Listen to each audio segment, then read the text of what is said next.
Voilà, et on garde le rythme, mesdames et messieurs. Deuxième table ronde au cours de laquelle nous allons mettre en avant différents dispositifs proposés par plusieurs partenaires de l'événement et qui permettent de faciliter l'accès à l'emploi et à la formation pour les personnes en situation de handicap, en particulier les sportifs. Je vous prie d'accueillir Thierry Teboul, Yvan Talpart, Franck Ribuot, François Delannoy, Sandrine Caudron-Paulin et Zoé Maras.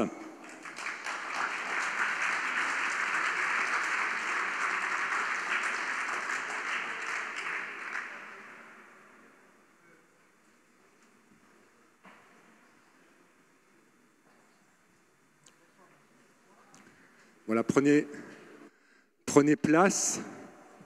Bonsoir à tous.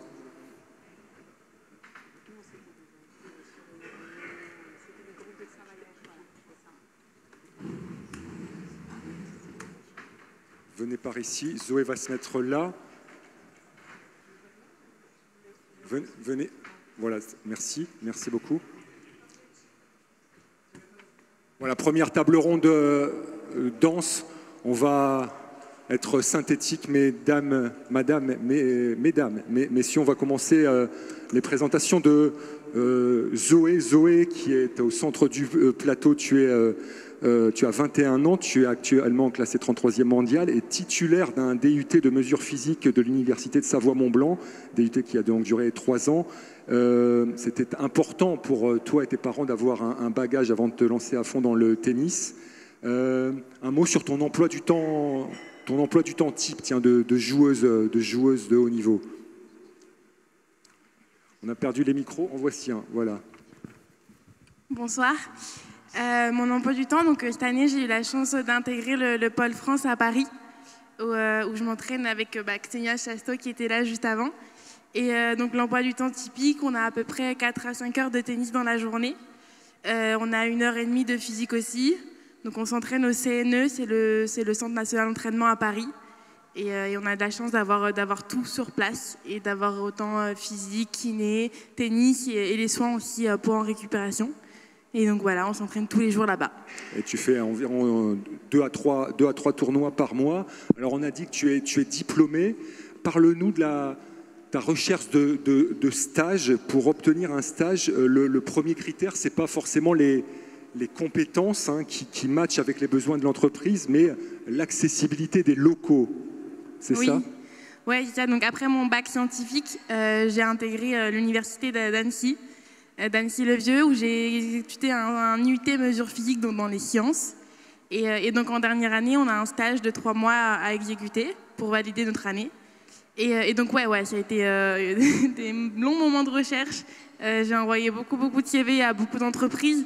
Et ça n'a pas été forcément le premier choix. C'était pas vraiment si ça me plaisait, c'était plus voir si j'allais avoir des locaux accessibles pour une personne en fauteuil roulant dans la vie de tous les jours.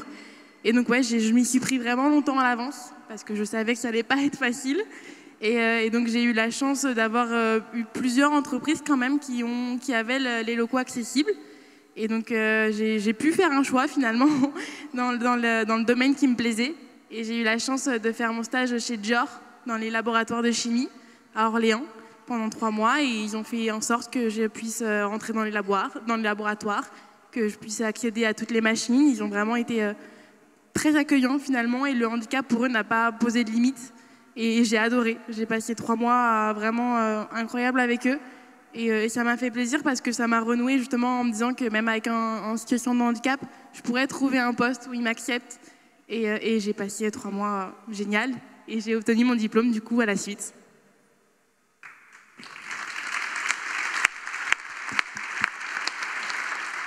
Alors là, tu mets entre parenthèses le travail ou la vie en entreprise parce que tu te concentres à fond sur le tennis avec l'objectif également des Jeux paralympiques de Paris 2024. Mais ce qui est appréciable, c'est qu'on te garde une place au chaud chez Dior quand tu voudras revenir, si tu veux revenir. Ouais, je me suis très bien entendue avec tous les techniciens dans le laboratoire. Et donc, ils m'ont proposé à la fin de mon stage de travailler chez eux. Mais voilà, mon cœur a été pris par le tennis beaucoup quand même. Donc, je leur ai dit que j'allais me consacrer, que j'allais arrêter avec le monde du travail pendant quelques années et d'essayer de me consacrer 100% au tennis. Et c'est ce que je fais aujourd'hui. Et ouais, non, je suis très heureuse. Je sais que je suis toujours en contact avec eux et je leur envoie mes résultats. Ils me suivent, ils sont d'ailleurs à fond derrière moi. Et non, c'est hyper motivant de sentir que tu as une place quelque part. Après, si un jour le tennis, même si aujourd'hui c'est quelque chose qui me passionne et que je compte pas arrêter, mais si un jour le tennis s'arrête, je sais que j'aurai une place chez eux. Et c'est hyper motivant. Tu gardes contact donc avec les anciens collègues, ils te demandent régulièrement tes résultats. Yvan Talpart est avec nous, vous êtes délégué régional Hauts-de-France de l'AGFIP. Pour vous, Yvan, les sportifs de haut niveau valides ou en situation de handicap développent des compétences multiples car ils ont développé un mental particulier. Hein.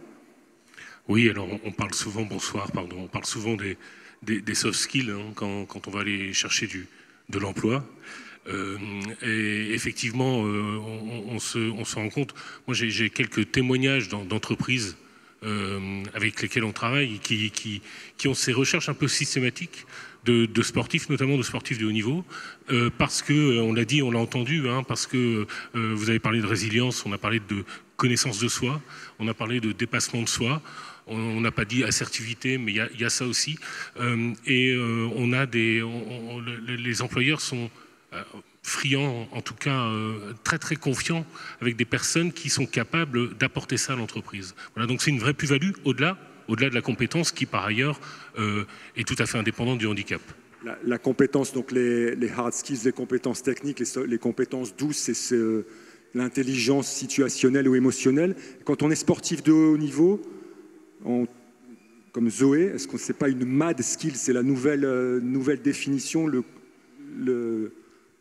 au-delà des le truc en plus, la question du dépassement, effectivement, de la transcendance, etc. Et oui, effectivement, ça, c'est des qualités intrinsèques qui sont tout à fait recherchées. Pour illustrer ce que vous soutenez au sein de l'AGFIP, racontez-nous ce que vous avez organisé autour de la semaine de l'emploi il y a quelques temps, parlant de l'exemple de Kevin. Oui. Alors, l'exemple de Kevin. Alors, brièvement, chaque année en France, depuis maintenant un certain nombre d'années, la 3e semaine de novembre est organisée la semaine européenne pour l'emploi des personnes handicapées. Et depuis 10 ans en Hauts-de-France, on a organisé quelque chose qu'on appelle les Handi Olympics. Alors les Handi Olympics, c'est quoi? L'idée, c'est quoi? Vous en avez parlé tout à l'heure. C'est de dire, on va faire rencontrer dans un endroit sportif des personnes en situation de handicap, tout handicap confondu, et des employeurs, j'allais dire des entreprises, on le fait avec la fonction publique, donc des employeurs. Voilà, et on fait un challenge, on fait un méga challenge avec des tas de sports, des handisports évidemment, et on mélange effectivement toutes ces personnes. Donc on fait une espèce de pas de côté au travers du handicap et de l'emploi, hein, pour dire que finalement la rencontre est possible. Hein. Ne me dites pas que ça n'est pas possible, bah oui c'est possible. Voilà, et on fait ce challenge. Et pour mettre un petit peu de lumière sur tout ça, l'année dernière c'était à Amiens, on l'avait organisé à Amiens, on avait fait intervenir Kevin, donc Kevin qui est sportif de haut niveau, il est 4 fois champion de France du 400 mètres. Et donc Kevin a parlé de sa situation, voilà où est-ce qu'il en était, etc. Et puis à la fin de son intervention, comme il y avait des entreprises et qu'il a de bons soft skills, il a dit bon. Et puis d'ailleurs, j'en profite pour dire, je cherche du boulot. Et donc à l'issue de la rencontre, il y a Stocomani qui était là, qui était une boîte de discount, qui a rencontré Kevin. C'était la recruteuse qui était là. Elle l'a présenté au magasin d'Amiens et donc un mois après, il était embauché, à hauteur de 20 heures semaine pour lui permettre de maintenir la compétition. Et la boîte a fait une convention avec la fédération, pour le permettre d'être dans des conditions parfaites. Voilà. Et aujourd'hui, évidemment, comme beaucoup, il prépare les JO. Et le rôle de la AGFIP Le rôle de la AGFIP, c'est un rôle de facilitateur comme tout l'écosystème qui gravite autour de l'emploi des personnes handicapées, hein, la GFIP n'est pas seule, bien au contraire. Aujourd'hui, on a un écosystème qui a bien maillé le territoire. Hein, ce que vous faites aujourd'hui en direction de... Voilà, ça a été fait sur l'emploi il y a quelques années. Et on a la capacité aujourd'hui de permettre aux entreprises qui souhaitent s'engager, d'être un peu inclusives, effectivement, de franchir le pas et d'accompagner les personnes en situation de handicap pour faire en sorte que les freins liés à la compensation ne soient pas des freins et que l'exercice des compétences puisse se faire. Voilà, c'est notre mission. Voilà, au travers de l'exemple de Kevin, le directeur du GIEC Emploi et Handicap est avec nous, François Delannoy. Bonsoir, le GIEC Emploi et Handicap recherche les futurs collaborateurs en situation de handicap et aide les entreprises à intégrer les personnes en situation de handicap au travers de l'exemple de Grégoire, dont le visage s'affiche à l'écran. Grégoire qui est un boxeur, vous allez nous expliquer comment vous accompagnez justement ces personnes en situation de handicap. Je dresse le portrait de Grégoire en quelques mots. C'est un passionné de sport, un boxeur émérite qui a réussi à passer en moins de 4 ans de la handibox en fauteuil à des combats face à des sportifs valides. À l'origine, il voulait être kiné, mais ça lui était refusé. On lui a diagnostiqué une leucémie en 2015.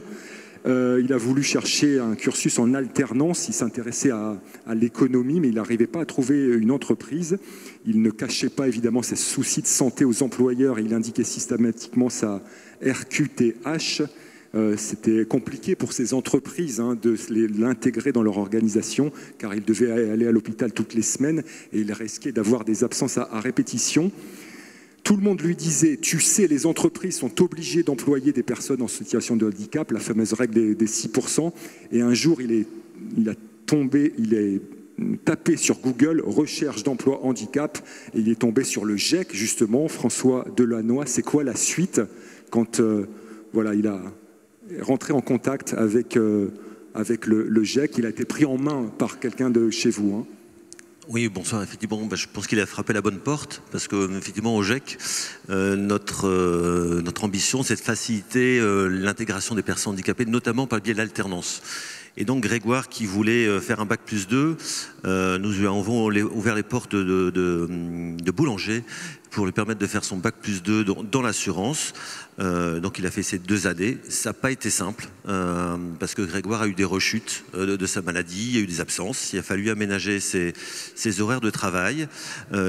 Il est retourné en fauteuil d'ailleurs et grâce à la GFIP d'ailleurs on a pu continuer à l'amener au boulot tous les jours. Et Grégoire, comme c'est un battant, il a eu son diplôme et il s'est dit je veux continuer, je veux aller plus loin. Et il a visé derrière effectivement un diplôme dans la banque. Et grâce à la Banque Populaire, il a pu faire d'une part une licence et derrière effectivement un master en gestion de patrimoine, toujours accompagné par le GIEC. Et aujourd'hui, Grégoire s'épanouit complètement dans sa mission de conseiller bancaire. Grâce à cette rencontre et cette découverte du GIEC. Thierry Teboul est avec nous, vous êtes de l'AFDAS. L'AFDAS, vous le savez, aide au financement des formations continues des salariés d'entreprise et des intermittents dans la culture, les industries créatives, les médias, etc. Le sport, justement. Donc on va tâcher de centrer notre propos sur le sport et notamment sur le sport pour les personnes en situation de handicap. Et puis vous allez nous parler de cette convention pour les sportifs de haut niveau qui propose 2 choses notamment. Bonjour à toutes et à tous. Oui, on peut rentrer par la convention, mais est-ce que je peux faire juste une petite sur la formation? Oui, sur la formation globalement, quand j'entends tous les acteurs qui se succèdent, bon, je pense qu'il va falloir qu'à un moment donné, on se mette tous autour d'une table pour faire valoir notre intelligence collective, parce qu'on voit qu'il y a plein de silos, et un des sujets, c'est quand même de faire se parler tous ces gens-là et de se faire compléter les initiatives des uns et des autres. Nous, on investit dans la formation professionnelle et initiale dans le sport, 300 millions d'euros par an, dont une grande partie pour les éducateurs. En écoutant tous les témoignages de tout à l'heure, je me disais, alors on est en train de réformer les diplômes du ministère des Sports, est-ce qu'il n'y a pas quelque chose à poser là, déjà, pour dire que sur tous les diplômes, on apprend à tout le monde à faire ça, parce que finalement, le sujet que tu évoquais, Olivier, sur la question du rapprochement et de la proximité, elle est aussi dans l'offre qu'on va pouvoir apporter à ces personnes. Il va falloir être structuré pour le faire. Et je ne sais pas, si je le sais parce que j'ai regardé les référentiels, je ne suis pas sûr qu'on pèse vraiment comme il faut l'enjeu de former tout le monde si on veut accueillir tout le monde.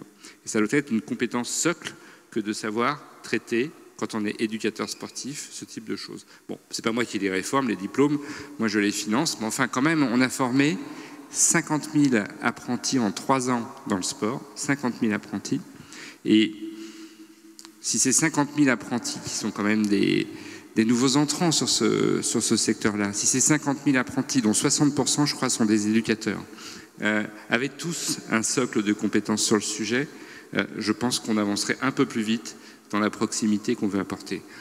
Après la convention sur les sportifs de haut niveau, je ne sais plus si c'est Marie-Amélie qui parlait de ça, mais je crois qu'il ne faut pas opposer les sportifs de haut niveau aux autres.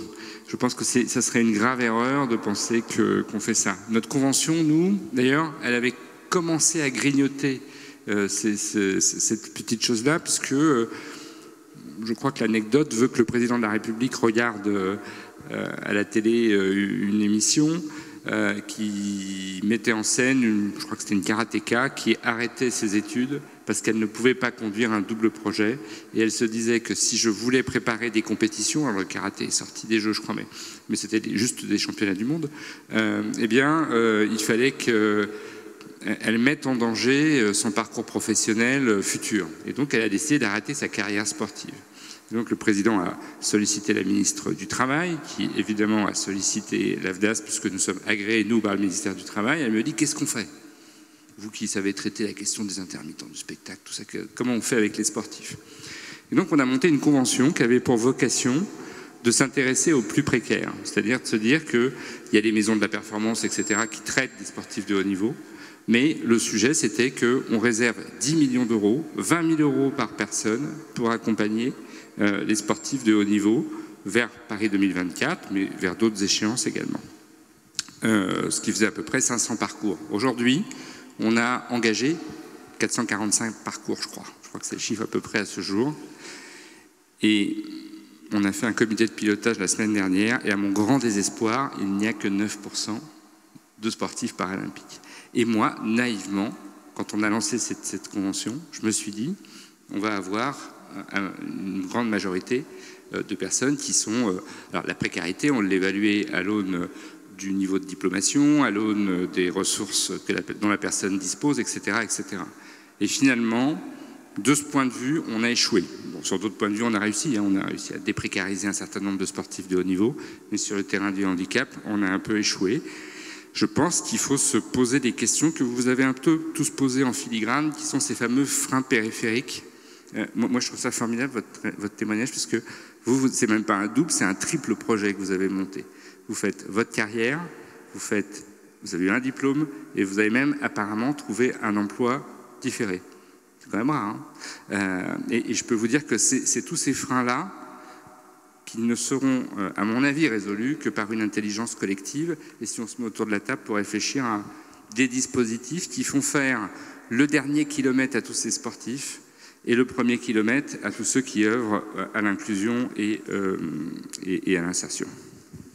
Merci Marie-Amélie Le Fur, vous prenez beaucoup de notes. Est-ce qu'il y a une réaction brûle pour point? On laisse mûrir cela.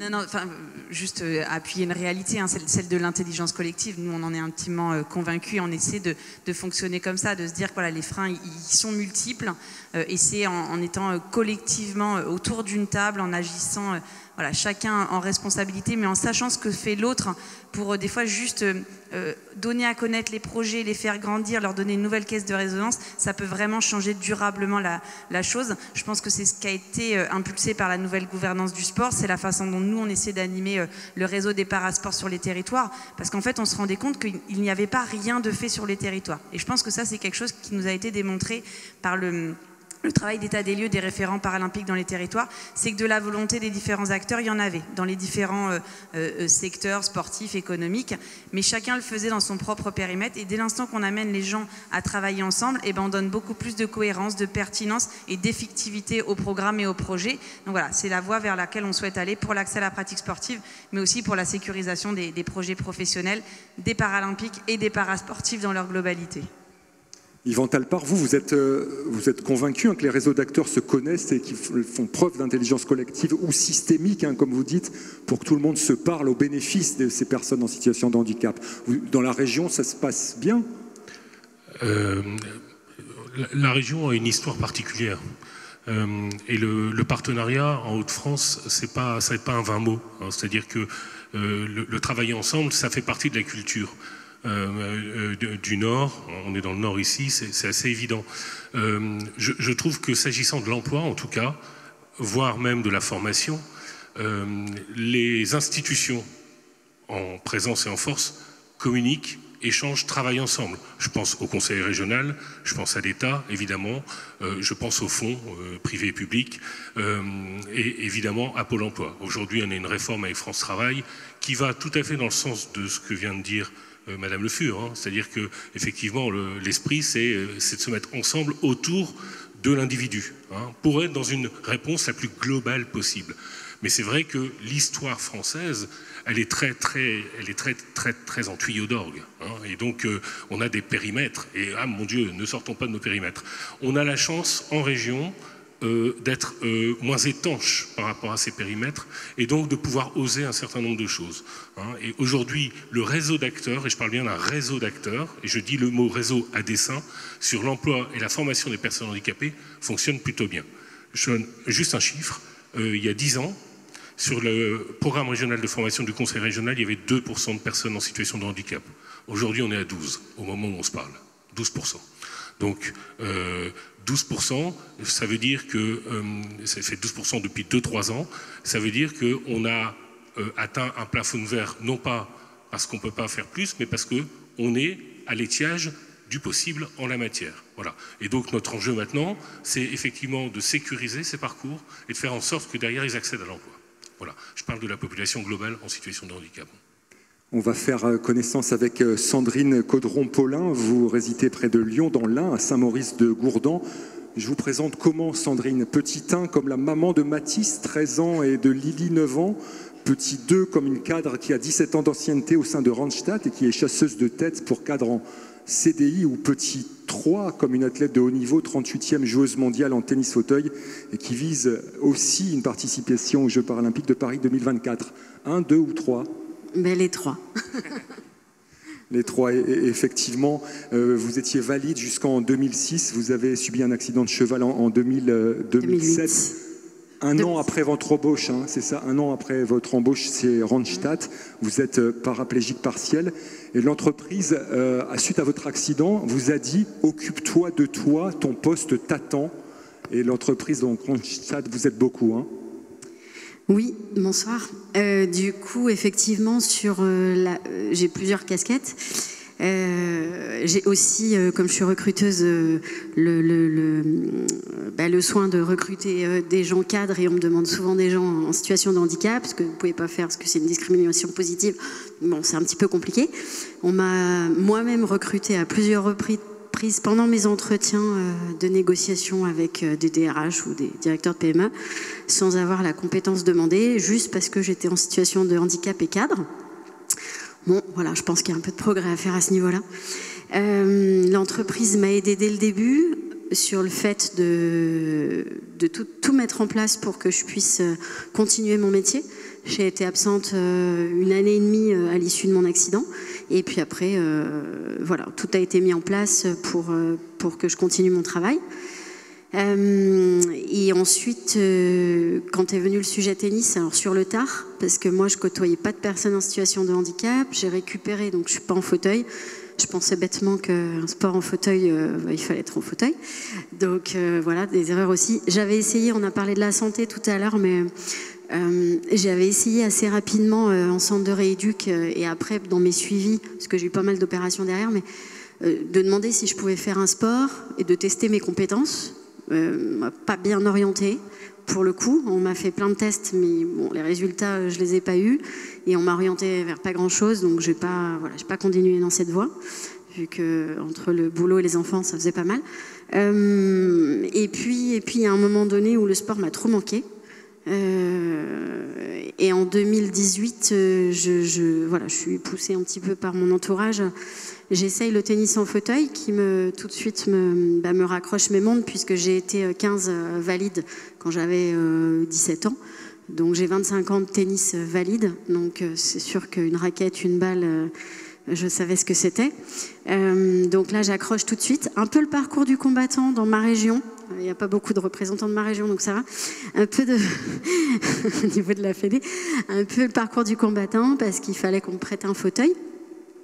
Donc j'ai d'abord eu un fauteuil, j'étais très contente, sauf que les roues ne clipsaient pas. Donc retour à l'envoyeur. Après, on m'a renvoyé un fauteuil d'enfant, donc ça n'allait pas non plus. Donc là, l'entreprise m'a aidée parce que j'ai investi dans un fauteuil et rapidement, je les ai sollicités en disant ça prend du temps, ça coûte cher. Est-ce que vous pouvez me filer un coup de main? Ça fait quand même pas mal d'années que je travaille dans la société. Est-ce que peut-être, éventuellement, on pourrait faire quelque chose? Et j'ai eu la chance de tomber sur une oreille hyper attentive de Franck qui a lancé tout ça. Franck Ribio, qui devient le grand patron de Randstad en 2020, en plein Covid. Vous demandez à le rencontrer, ça prend un peu de temps puisqu'il y a Covid. Franck, qu'est-ce que vous avez retenu de cette rencontre avec Sandrine? Qu'est-ce que vous lui avez proposé? Racontez-nous l'histoire et la rencontre.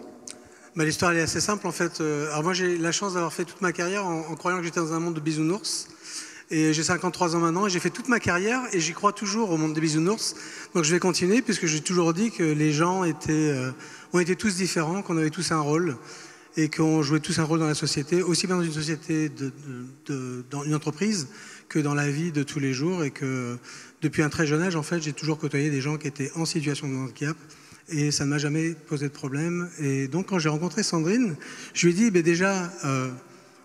je m'en fous de la situation dans laquelle tu es. Par contre, ce qui m'intéresse, c'est que tu as un rêve. Et ton rêve, c'est d'aller aux Jeux Olympiques. Et je ne sais pas si tu vas pouvoir le faire ou tu ne vas pas pouvoir le faire. Mais par contre, moi, il y a une chose que je sais, c'est que pour tous les employés du groupe, et on est à peu près 7000 personnes dans le groupe en France, ce serait une superbe joie, que tu sois dans une situation de handicap ou pas, d'avoir un représentant de l'entreprise qui soit dans la capacité potentiellement de porter le drapeau français et de tourner sur la place du Trocadéro. Tu représenteras non seulement la France, mais tu représenteras aussi les gens d'entreprise, et ça, c'est quelque chose qui n'a pas de prix. Donc la conversation, elle a commencé là. Après, on allait jouer au tennis, tous les deux, parce que je jouais au tennis, moi, en Australie avant de rentrer en France. Et je jouais avec Dylan Alcott, qui est un des champions de tennis mondiaux. Et j'ai appris vite fait, c'est pour ça que je dis que les gens ne sont pas différents, parce que j'étais aussi, moi, 15. Et donc, quand je commençais à jouer en tennis, je me dis, comment je joue avec quelqu'un qui est en fauteuil?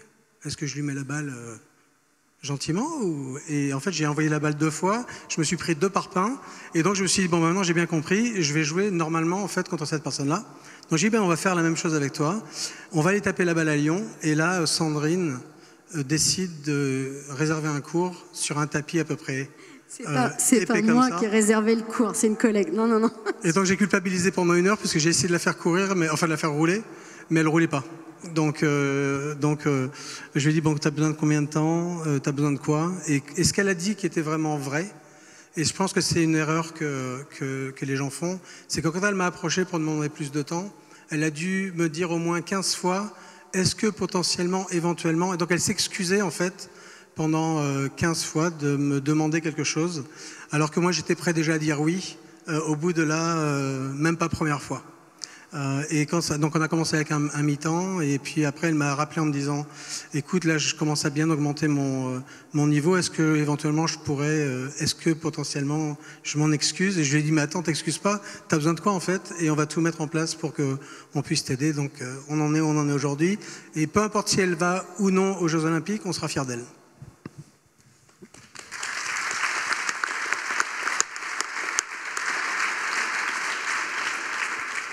Alors c'est effectivement un bel exemple. Alors c'est au sein de Randstad une exception.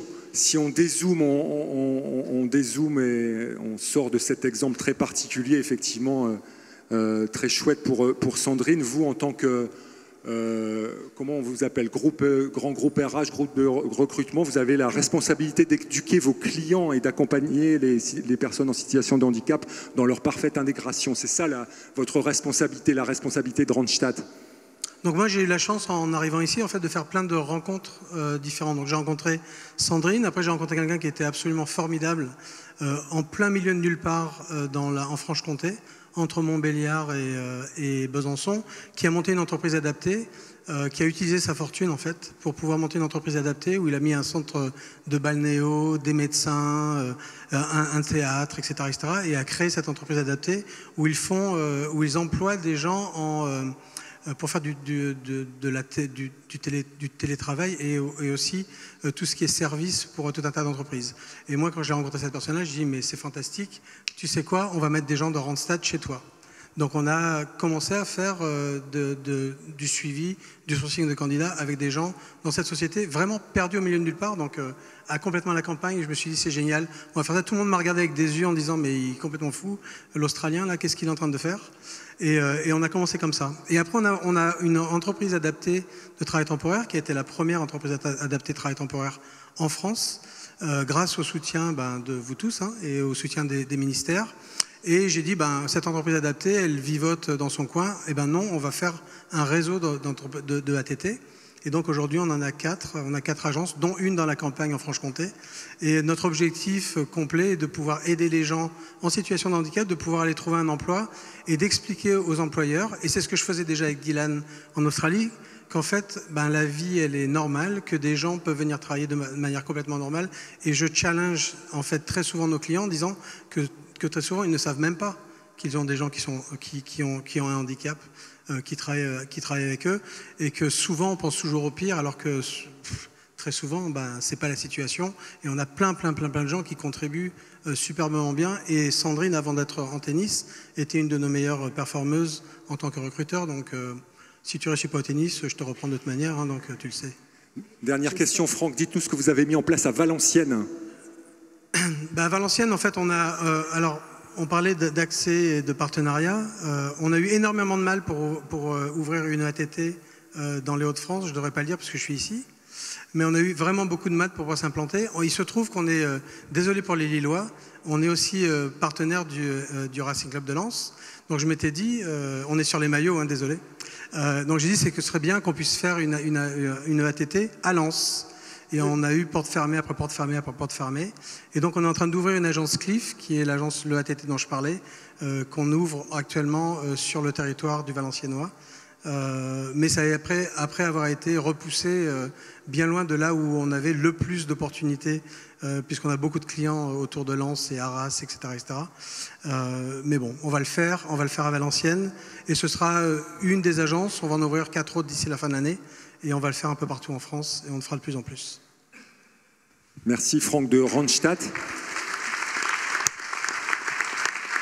Florence Alix Gravelier, vous avez travaillé chez Adecco, on l'a dit tout à l'heure. Adecco, c'est cousin ou concurrent. Je ne lui en veux pas parce que j'ai commencé ma carrière chez Adecco, mais il y a très longtemps. Il y a des gens bien qui sortent de chez Adecco. Merci. Et donc, ces groupes de RH, Florence, ont une responsabilité, selon vous, dans l'emploi des personnes en situation de handicap? Ouais, une responsabilité et en même temps, je pense, une espèce de valeur un peu intrinsèque, parce qu'en fait, finalement, moi, j'ai une histoire extrêmement parallèle avec Adecco. Moi, je suis rentrée comme intérimaire parce que je voulais, à un moment donné, pouvoir avoir du temps. Moi, je suis diplômée de Sciences Po, et puis quand je suis sortie de Sciences Po, j'ai un peu envoyé paître l'après-PENA parce que j'avais envie de jouer au tennis, puis j'arrivais au bout de 20 ans d'un parcours de santé, d'études, de haut niveau et tout ça, et j'avais besoin de temps pour moi. Et donc ma manière de pouvoir jouer au tennis à ce moment-là, quand il n'y avait pas les conventions de double projet, etc., c'était l'intérim. Donc je suis allée voir Adecco, puis j'ai dit vous avez du boulot pour moi, et j'ai fait le guichet à la BNP Paribas pour le passage à l'euro et ce genre de trucs. Et un jour, je vais dans mon agence et je vois une affiche avec marqué les gens sont pleins de ressources humaines, le handicap n'est pas un obstacle aux compétences, enfin tout ça. Et je me dis, mais en fait, ils ont l'air d'avoir un peu pensé le truc, je vais les solliciter pour peut-être qu'ils m'accompagnent dans mon parcours. Et je suis devenue un peu l'ambassadrice, on va dire, l'égérie dans les agences du sujet. Donc on a un parcours très très similaire finalement avec Sandrine. Et en fait, moi, ce dont je me suis rendu compte et ce que je ressens en vous écoutant témoigner tous les deux, c'est que c'est ADN, en fait, dans ces entreprises-là. C'est pas juste une responsabilité, c'est pour ça que ces gens-là font ce métier-là. Moi, j'ai jamais rencontré dans les équipes d'Adecco, mais aussi des confrères de Randstad et des autres grands acteurs, des gens qui disaient c'est pas notre responsabilité. En fait, c'est des gens qui tous les jours pensent à comment on va faire pour faire travailler les autres, pour leur permettre d'aller bosser, quelle que soit leur différence. Là, on parle de handicap, mais c'est vrai sur les sujets d'insertion, c'est vrai sur tout ça. Donc, je crois que oui, c'est des groupes qui ont juste ça chevillé dans leur ADN. Très bien. Dans tout événement qui se respecte, mesdames, messieurs, je devrais pouvoir vous distribuer, enfin vous demander si vous avez des questions et des remarques, sauf qu'il est 21h20 et je vous ai promis qu'on allait terminer rapidement. Dans quelques instants, le cocktail, et ce sera l'occasion justement de poser vos questions à nos invités qui seront parmi nous. Donc je ne vais pas, et vous m'en excuserez, faire circuler de micro. On va demander le mot de la fin et à Florence Alice Gravelier et à Marie-Amélie Le Fur une ouverture. Vous en avez un peu parlé toutes les deux tout à l'heure sur les Jeux paralympiques. Les Jeux paralympiques peuvent et doivent contribuer à transformer notre société. C'est bien ça la vocation des Jeux paralympiques? Oui, je crois. Les Jeux paralympiques vont transformer la société. Je l'ai dit tout à l'heure, c'est inscrit dans leur ADN. Le docteur Guttmann, qui est l'inventeur des Jeux, a dit je veux que les personnes handicapées redeviennent des contribuables au sens taxpayer du terme, parce que c'est leur dignité, parce qu'ils n'ont pas à vivre de l'aumône sociale. Donc on porte ça dans nos gènes, c'est à ça que servent les Jeux paralympiques aussi. Donc Paris 2024, pour moi, le sens, c'est de susciter cette conversation qu'on a et de la prolonger et de l'amener plus loin et qu'elle soit motrice d'action, en fait. Marie-Amélie Le Fur, Madame la Présidente du Comité paralympique. 2 mots, déjà remercier vraiment la Ligue régionale de tennis de nous avoir offert ce temps d'échange, de partage, de rencontre, parce que voilà, je pense que cette initiative, c'est aussi ce qui nous permet de mettre en œuvre cette intelligence collective, de partager, de construire ensemble. Donc merci vraiment pour cette opportunité. Et 2e mot, très simple, lundi s'est ouvert la billetterie paralympique. Donc tous ceux qui n'ont pas encore pris leur billet pour aller voir cette compétition absolument extraordinaire, faites-le vraiment, parce que je pense que tous les témoignages qu'on vous a présentés ce soir sont sur l'utilité des sports, enfin en tout cas du parasport. Mais les Jeux paralympiques, c'est un moment magique, un moment d'émotion extraordinaire. C'est tout ce qu'on aime dans le sport, mais avec vraiment le supplément d'âme de la personne en situation de handicap, le supplément d'âme de cette communauté parasportive qui est très accessible, qui est très simple et qui est absolument extraordinaire. Et moi, en tant que présidente du comité paralympique, j'ai un rêve, une ambition qui est de... Finalement, tout ce que nous, on a reçu de la communauté des londoniennes au travers des Jeux de Londres 2012, qui nous a marqué, qui a marqué l'histoire du paralympisme, qui a marqué chaque athlète qui a fait les Jeux de Londres, c'est qu'on puisse graver dans la mémoire des parasportifs le même souvenir du public français. Et donc ça, c'est une responsabilité collective qui nous incombe. Et moi, personnellement, j'ai déjà mes places pour la finale du tennis fauteuil. Et voilà. Le rêve de Marie-Amélie Le Fur. Et ce sera le... mot de la fin. Merci Marie-Amélie Le Fur, merci Florence Alice Gravelier, merci à toutes et à tous. On se retrouve autour du cocktail. Merci d'être venus nous voir, mesdames et messieurs. À tout de suite autour du cocktail pour poursuivre nos discussions. Merci, bonsoir.